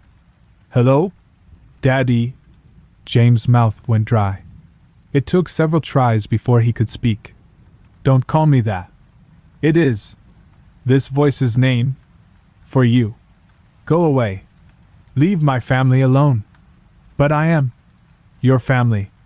The longer it talked, the more the voice became distorted and blurred. An icy feeling nestled in James' stomach. "Who are you?" "Someone who came to visit." "Why here?" "You invited me." James' heart thudded against the inside of his chest. "Why?" "I had something you wanted." James licked his dry lips. "You're lying. You don't have anything I want. I want you to leave. Leave and never come back." "Who is Daniel's mother?" James blinked. "What? Who is Daniel's mother? What the hell kind of question is that? How old is Daniel?" James blinked again. The thing's voice caused a pinching pain in the center of his forehead. "Stop asking me these things. When is Daniel's birthday?" "I don't know." "What is his middle name?" "Shut up." "What was his first word?" "I said shut up." James wanted to tear the thing apart with his bare hands. Only the heaviness of Daniel in his arms kept him where he was. "You were alone. You wanted a son. So I made one for you." James' hands began to shake. "That doesn't make sense." "Made out of what?" "Out of myself." James' stomach turned over. "But now I need those parts back." Daniel picked at James' shoulder to get his attention. Something was strange about Daniel's face. "Danny? Open your eyes." Daniel scrunched his eyes shut tighter. "Open your eyes. Danny? Danny, open your eyes. Open your eyes." Daniel shook his head, trying to refuse, but he couldn't hold it forever. Eventually his eyelids flicked up and James saw the truth. Daniel's eyes were gone. James almost dropped him. For a second he wanted to throw his son down so that he could stop looking into those empty holes in his face. Daniel opened his mouth, as if to speak, but of course he had no voice. "He is coming back. To be part of me. Again. No. No, no, no, give him back, give him back. I cannot. It has been too long. I warned you. This would happen. You're lying. You're lying. You're a fucking liar. Give me my son back. Give him back." "I do not lie. I warned you. He could not exist forever.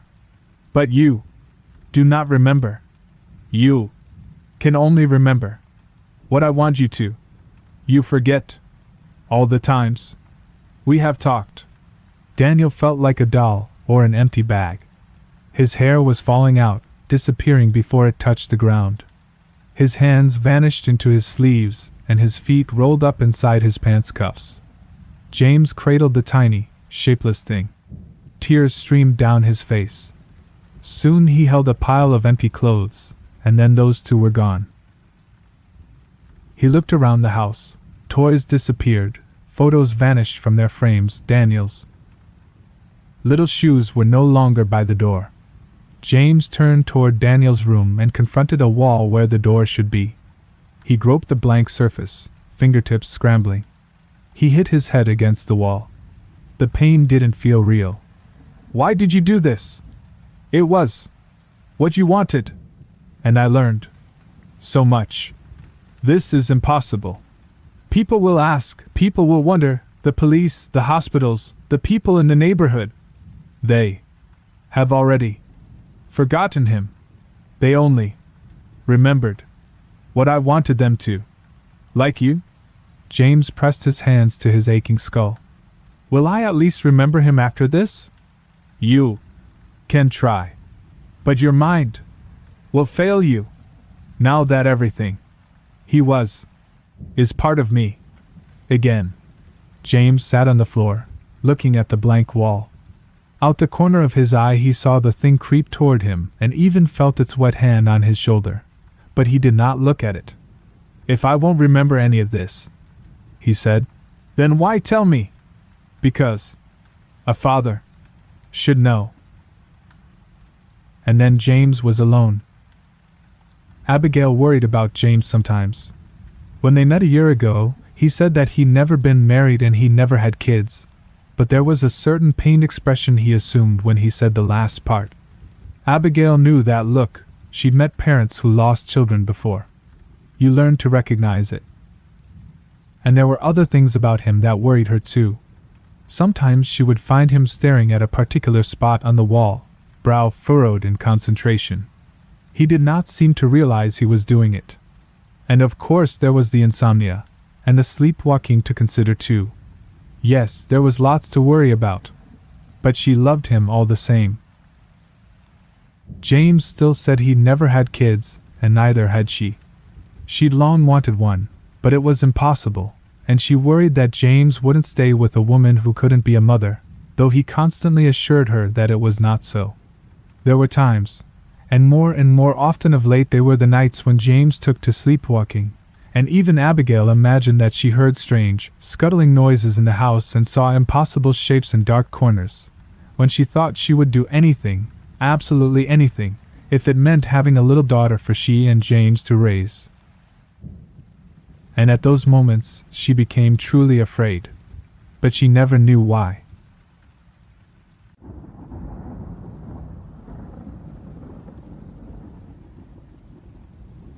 The Devil's Toy Box. Posted by Mr. Clarence Worley.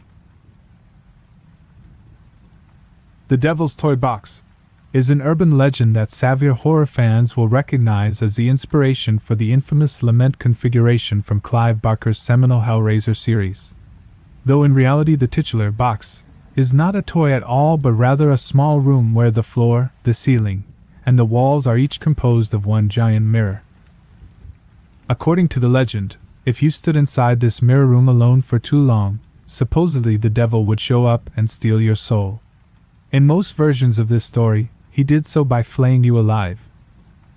I mention all of this because about 2 weeks ago, I got an email from an old friend, someone who was well versed in my sordid past, asking if I could help out their younger sister, an 18-year-old girl who we'll call Erin, located in northern Louisiana.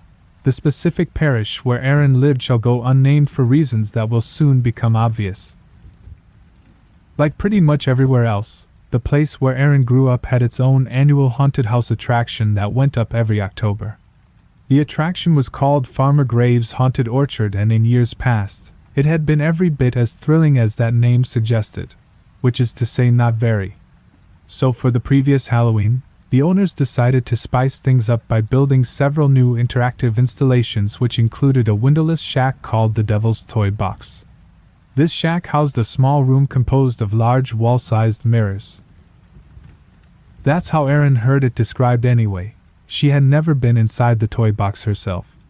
Farmer Graves closed less than a week after opening, a result of the numerous people who had to be hospitalized after going inside the Devil's Toy Box attraction. Erin didn't get a chance to try out the box for herself before the closure, but she had heard countless stories about it from her classmates at school. Apparently, no one could last longer than 5 minutes inside the room.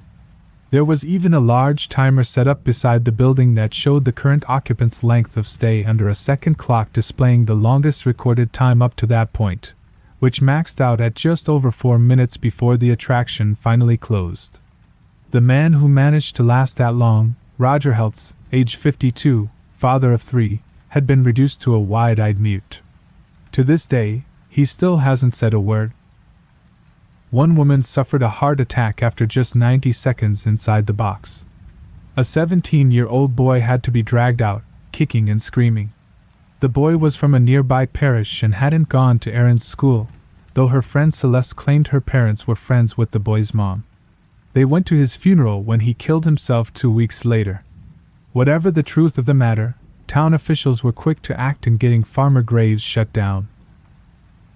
Of course, that didn't stop people from talking about the now infamous attraction, which they began to do almost immediately.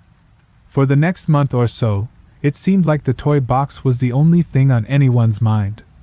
It had become the stuff of legend, and of course, it didn't take long for the local kids to start venturing out to the orchard at night to see the box for themselves. Farmer Graves' haunted orchard was owned by a middle-aged couple named Will and Darlene Sawyer. When the town council ordered the Sawyers to shut the place down, they were so pissed about the ruling, they left most of the attractions still standing, including the Devil's Toy Box. The actual orchard was on a plot of land located at the rear of the Sawyers' property, and was only accessible by a narrow 2-lane dirt road. One night, several seniors at Erin's school snuck out to the Sawyers' property on a dare, and claimed they found the toy box's entrance padlocked. But then Will Sawyer showed up out of nowhere, and asked them if they wanted to go inside. Will's sudden arrival had startled the young men, but once they realized that he wasn't mad at them for trespassing and in fact seemed genuinely happy to see them, the guys decided to take him up on his offer to have a go inside the box. Of course, they chickened out as soon as Will unlocked the door, and it seemed to swing open on its own, like a hungry mouth at the sight of food. That's how the rumors about midnight screenings of the Devil's Toy Box began to circulate. Most of the people who ventured out there afterwards claimed they encountered Will Sawyer after waiting beside the toy box for an unspecified length of time. A few even said that they went inside the box, but these claims were always dismissed as bullshit. No one came out of that box that was coherent enough to talk about it. Last week, Erin's boyfriend Troy went out there with some of his idiot friends, and Erin hadn't seen him since. His parents reported him missing, and Erin even told the cops about the rumors surrounding the toy box. But they barely seemed to be listening. Now, Erin was going crazy worrying about Troy, and of course, she was hoping I would be intrigued enough by her story to come with her to investigate Farmer Graves, because she was too scared to do so by herself. Erin's location was only a 3-hour drive from New Orleans, so I asked my friend Jason and his girlfriend Gretchen to take the ride with me. This way, I wouldn't feel so weird about driving all that way to see an 18-year-old girl I didn't know. We rolled into town at about 5 p.m. that Saturday and met up with Erin at the McDonald's, as she called it. I laughed when I first heard her say that, and immediately felt like an asshole for thinking it was funny that Erin's town only had one McDonald's. Our meet and greet started out a little awkward on account of all the stares we were getting from the rest of the restaurant. Then again, for strangers driving into town to meet a teenage girl at the McDonald's will do that. Thankfully, Gretchen was there to defuse the situation with one simple question. "Did you make that?" She was pointing at Erin's backpack, which was actually a stuffed doll that I recognized as Lumpy Space Princess from the cartoon Adventure Time, only most of the stuffing had been removed and a purple pouch had been sewn into it that sealed closed via a matching purple zipper. The straps were made out of old, retro-looking seatbelts. Erin nodded and Gretchen's jaw dropped. "Oh my God, will you make me one? Will you make me two?" Gretchen asked. "Sure, as long as you provide the supplies," Erin said, laughing. "Deal." Gretchen was grinning ear to ear as she turned to face me. "You have to help this girl so she can make me tiny adorable backpacks." It was a little after 10 p.m. when we neared the end of the narrow dirt road that led to Farmer Graves' haunted orchard. We parked beside a tall wooden archway that designated the orchard's front entrance. I handed out flashlights from the small stash of them in my trunk, and then we started inside. The place looked about how I expected it to, A row of brightly colored plywood shacks lined the vacant field beside several rows of satsuma trees that had been covered in fake cobwebs and scary decorations. Each shack had a sign displaying the name of a different attraction. There was Horn Toss, which, judging from the illustration on its side, was a ring toss game where you tried to throw halos onto a demon's horns.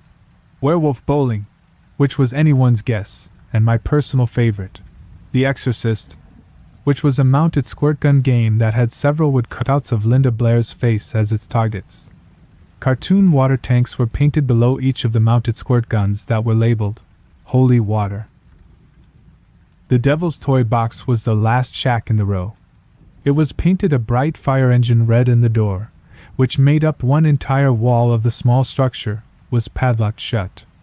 Someone had stacked a dozen or so rusted folding chairs against the side of the toy box. Erin grabbed one of the chairs and began to unfold it as she said, "Now we wait." "How long?" Gretchen asked. "It varies, but hopefully not forever." Erin motioned at the thick patch of wilderness to our left, and I turned to see a window glowing out there in the distant darkness. "See it? That's the Sawyer house. They must know we're here." "And that's a good thing?" Gretchen's tone was tense, and she had a look on her face that said she just realized how much she didn't want to be doing any of this.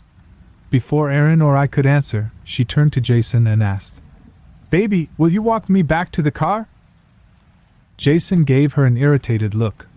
"What? Why?" "Because all of this just got too real. You knew what we were coming out here to do. I explained it to you in vivid detail." "Jason, please?" "No. It's bullshit, Gretch. You do this every time." "I know.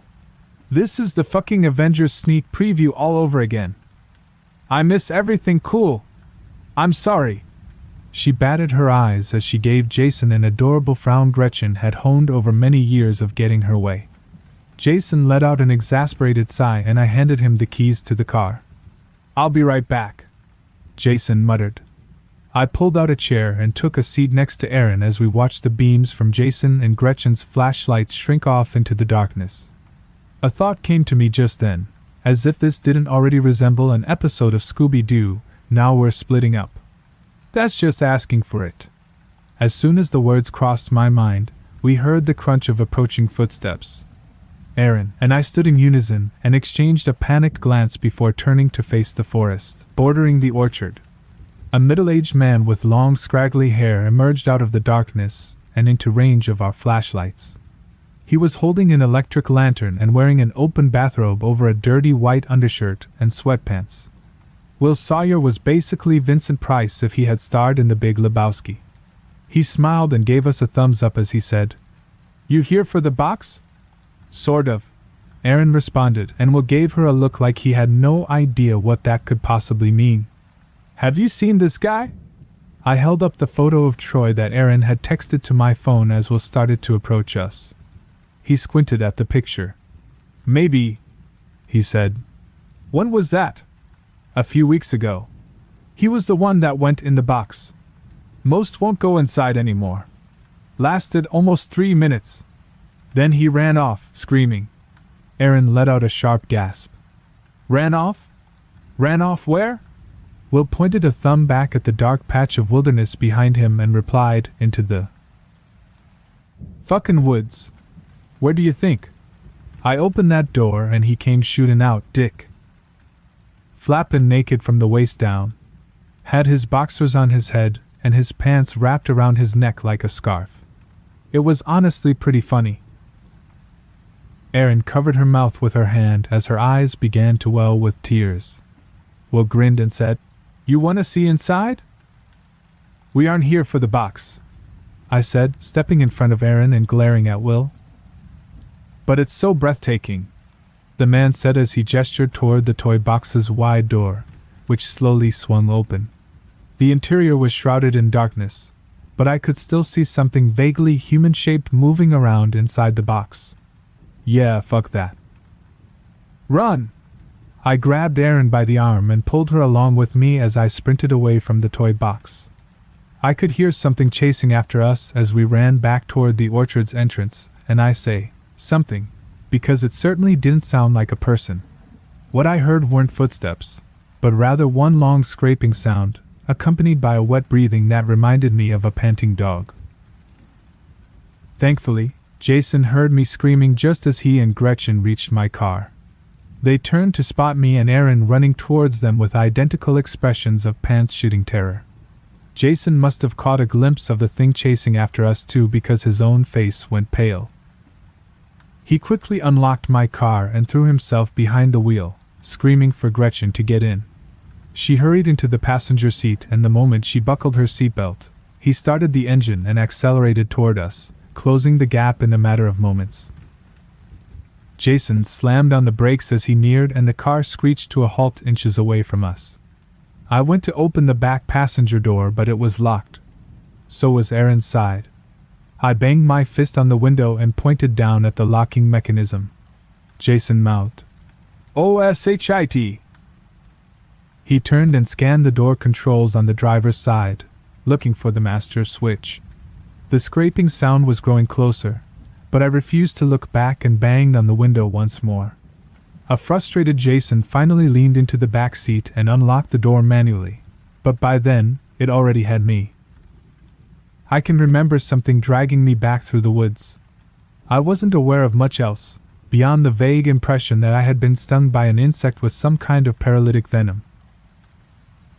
I felt a rush of air hit my face as the door swung shut in front of me. Then the lights came on and I realized where I was. Inside the Devil's Toy Box. The room's construction was actually pretty impressive. The floor was a thick sheet of transparent plexiglass layered over a mirror identical to the ones that made up the ceiling and walls. With the door shut, the mirror on its other side was just as seamless as the rest. Thin fluorescent bulbs ran between the crevices where each mirror met the next, washing the room and its endless reflections in a pale yellow light. I made the mistake of looking down at the chasm of reflections below me and almost fainted. I shut my eyes and held out my hands, feeling for the nearest wall. I leaned against it while trying to force my head to stop spinning. Someone was whispering my name. "Joel!" I opened my eyes to see my reflection smiling at me as it said, "You're his now." I let out a startled scream and backed away from the mirror I was leaning against. Something was moving around behind my reflection. It was hard to see what it was at first, but something was climbing up through the corridor of my reflections, making its way towards me. As it got closer, I saw that the something was me. Well, not exactly. His features were too blurred, as if this reflection of me had been so far back that its face had been reduced to a distorted mess. That was the Joel that was coming for me. I began to bang on the entrance wall, which felt padlocked into place. I let out a frustrated scream and finally turned to face the thing coming for me, only to find that my reflections had returned to normal. There was no longer a blurry me in the mirror. I let out a reflexive sigh of relief. A beat later, it emerged from the mirror beneath me and grabbed onto my legs. I woke up screaming and Aaron shot me a panicked look. We were still seated outside of the toy box. "Sorry, I must have nodded off," I said. Erin opened her mouth. She hesitated before replying. "I'm worried about your friends." I rubbed my eyes. "Why? How long have they been gone?"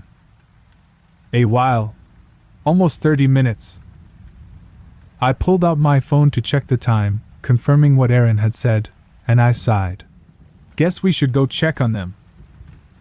As Erin and I started on the path back towards the entrance to the orchard, I nodded in the direction of the Sawyer house. "You think he's gonna show?" I asked. Erin thought about it for a moment and nodded. "I hope so. If not, I don't know what I'll do." I glanced at her, worried that Erin was about to start crying, but the look on her face was one of stoic acceptance. Just as I realized that I was staring at her, Erin looked up at me and we exchanged a moment of awkward eye contact. I smiled to try and play it off as I quickly faced forward. It was then that I realized we had lost our way in the dark and had somehow ended up in the dense patch of woods that bordered the orchard. How the hell? I scanned the surrounding wilderness with my flashlight, trying to get my bearings, but I couldn't locate the orchard or any of its accompanying structures in the darkness. Then, after a bit of what I thought had been backtracking, we found ourselves at the front steps of the Sawyer house. It was a rustic white two-story, 3 if you counted its 6-foot elevated flood-proof foundation similar to a lot of the homes in the area. The space beneath the porch was unlit and pitch black. Yet, staring into it, I could have sworn I saw movement under there as Erin gestured at the house. "Guess we might as well say hi," she said. Erin started up the front stairs before I could even begin to mention the many ways in which that might be a bad idea and, without hesitation, she knocked on the front door. "Shit," I muttered to myself, and hurried up the stairs to stand beside her. There was a tense beat of silence, and then from inside came the sound of footsteps across hardwood floor. The door was suddenly yanked open and a middle-aged woman with gray-streaked hair and the brightest blue eyes I had ever seen was standing there, glaring at us. This must have been Darlene. "You here for the box?" she said, giving both of us a cursory scan. I experienced a moment of intense déjà vu as Erin replied, "Sort of." Darlene leaned outside and glanced around. "You better come in then." Erin and I exchanged a cautious look as the woman turned and started back inside, leaving the front door open behind her.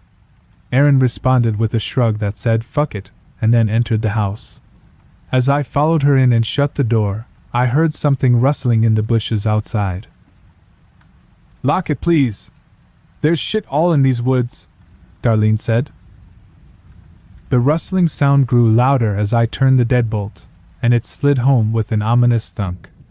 We followed Darlene into a den that reeked of weed as she gestured to a half-smoked blunt burning away in the ashtray. "Help yourself," she said, gesturing to the blunt. She took a seat on the sofa and muted the large flat-screen TV mounted to the wall in front of her. "Now, how can I help you?" I cleared my throat and replied, "We were told to expect a Will Sawyer. Is he coming?" "He killed himself last night, so probably not." "Oh my God! I am so sorry," I said. "Yeah, so how can I help you?" "Well," I held up my phone and showed her Troy's picture. "We were wondering if you remember seeing this guy out at the orchard recently," I said. Darlene examined the photo. "Not that I recall, but I never went out there much after the incident with the toy box. It's my fault that godforsaken room got built in the first place, and every time I see the thing, I wanna fucking cry," she said. Erin tilted her head, her tone curious when she asked, "It was your idea to build the devil's toy box?" Darlene slowly shook her head. "No, I was sick. Like really sick, and that demon or whatever Willie summoned told him he would make me better if we built a room of mirrors and got people to go inside it. If your friend went in there, I can tell you one of 3 things happened. He's either dead, catatonic in a hospital, or out in those woods. The ones that end up out there, something happens to them, like when a pig gets loose and grows tusks. But if it'll help, you're welcome to look for him here." "Here as in your house?" Erin asked. "Yeah." Darlene stood, slid her coffee table out of the way, and pulled the rug aside to reveal a crude hatch cut into the hardwood floor. "Will brought a few of the ones that went in back home. I think he felt sorry for them. Anyway, he kept them down here." The woman pulled open the trapdoor, and I was hit with a stench that was so potent. I don't know how we didn't notice it when we were outside. It was the smell of human filth en masse. Darlene nodded at me. "You got a flashlight?" I returned the nod and handed it to her. She switched on the light and aimed it down at the open hatch, revealing the upturned faces of 4 naked, emaciated men. "Any of them look familiar?" One of the men hissed at us. There was more rustling sounds from outside, and then something began to scratch at the living room window. Darlene glanced at the window as she said, You've got them riled up tonight. How long were you two out there?" Before I could respond, a filthy hand with impossibly long fingers reached up and yanked me down through the trapdoor. I woke up screaming. I was sitting outside of the toy box and Jason was seated beside me.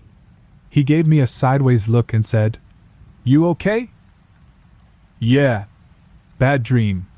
Sorry." I was still reeling from my nightmare within a nightmare as I glanced around. Something felt off. "Where are the girls?" "What girls?" "The girls. One of them being your girlfriend, Gretchen." "Dude, Gretchen broke up with me like a month ago. Remember? Or is this something you're doing for your story?" "My what?" "The story you're going to write about this. You're fudging the details, which you probably should. You gonna make up some fake reason why we're out here too? Some damsel in distress who needs you to investigate a derelict Halloween attraction. It's definitely a lot better than saying your depressed friend asked you to drive 3 hours to see some rundown shack in the middle of the night where nothing whatsoever happened, and then your friend shot himself." "What?" Jason slid the barrel of a handgun into his mouth and pulled the trigger. I was sitting close enough that the shot rendered me temporarily deaf. I stood and slowly backed away, my gaze fixed on the crater of blood and viscera that had been my friend's head mere moments ago, my own head ringing like a goddamn church bell from the large caliber handgun going off next to it.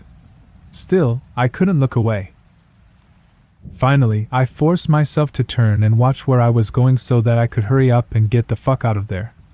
As I started toward the entrance, I glanced back once more to give my dead friend a final parting glance and halted when I saw that he wasn't there. Jason's blood and brains were still splattered across the front of the toy box, so I assumed that meant I hadn't imagined the whole thing, but the folding chair where he had been sitting was now void of his slumped, lifeless body. As I stood there, trying to figure out where Jason's corpse could have gone, a stream of stagnant-smelling water splattered against the side of my face.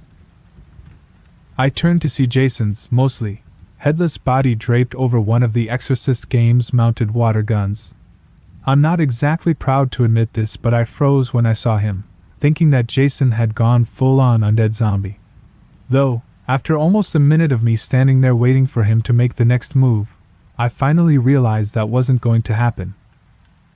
What I was seeing was nothing more than a dead body lying on a mounted water gun, which meant that someone or something was out there in the darkness, moving around a 160-pound corpse and propping it up on shit simply to fuck with me. This was the realization that finally sent me running. I was in my '91 Jeep Cherokee and halfway down the unpaved dirt road back to the highway when the Cherokee hit a bump that dislodged something from its undercarriage. I pulled over and started to get out so I could take a look at what it had been, and that's when I realized I was once again looking at Jason's mangled body. Moving a grown man's corpse is one thing, but moving it and then wedging it up into a car's undercarriage in the time it took me to get back to my Jeep? That's crazy talk. I really don't like to give this part much thought because the truth of it is kind of depressing.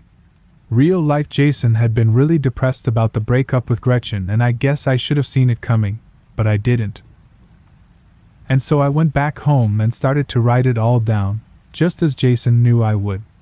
I got about this far when I was interrupted by a knock on the door to my apartment. I opened the door and saw there was a note taped to the outside. "There's a package for you in the lobby." It was about 11 p.m., and I was pretty sure the management at my complex had long since gone home for the evening, but I headed toward the lobby anyway out of sheer curiosity.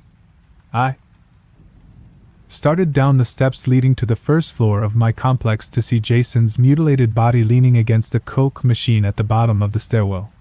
Somehow, they had found me. I vaulted back up the stairs, seeing everything in slow motion as I sprinted to my apartment and locked the door. A moment later, the knob began to rattle as someone tried to turn it from outside. I was slowly backing away from the door when something big crashed through it. Though it was no longer my front door but rather the inside wall of the toy box that suddenly buckled inward to reveal a familiar set of headlights. Jason had crashed my Cherokee into the side of the toy box. I spent 25 seconds inside the devil's toy box. That's how long it took for Jason to run my car into it. Thankfully, the Cherokee was still drivable afterward and we promptly got the fuck out of there. I dropped Erin off at her house with an apology, explaining that there was nothing else I could do. Honestly, I don't know what she expected from me. This isn't supernatural. If your boyfriend is missing, you call the cops. I'm going home. Do I feel bad that I couldn't help her? Sure, but for what it's worth, we disabled the toy box and probably saved countless generations of dumb kids from making the same mistake as Erin's boyfriend. The bad news is that doing so has almost certainly scarred me for life. Even as I sit here days later, writing this all down for the second time, I'm still worried that it's not over. I'm worried that when I wake up tomorrow, it's going to be in front of that goddamn box.